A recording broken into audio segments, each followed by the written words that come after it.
The US has announced new international travel rules for fully vaccinated travelers, relaxing entry for children and adults with health issues.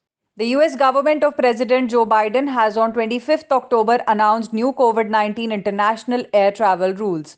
Starting on November 8th, foreign national air travelers to the United States will be required to be fully vaccinated and to provide proof of vaccination status prior to boarding an airplane to fly to the United States, with only limited exceptions, according to the US Department of State.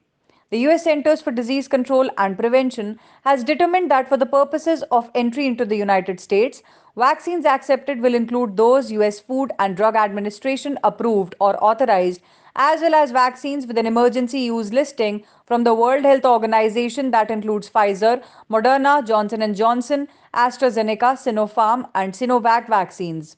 As per the guidelines, mixing and matching of approved shots will be permitted. Fully vaccinated air travels will continue to be required to show documentation of a pre-departure negative viral test from a sample taken within 3 days of travel to the United States before boarding. That includes all travelers, US citizens, lawful permanent residents, and foreign nationals.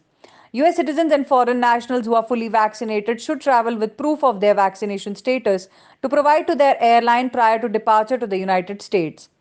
That proof of vaccination should be a paper or digital record issued by an official source and should include the traveler's name and date of birth, as well as the vaccine product and date of administration for all doses the traveler received, added the advisory.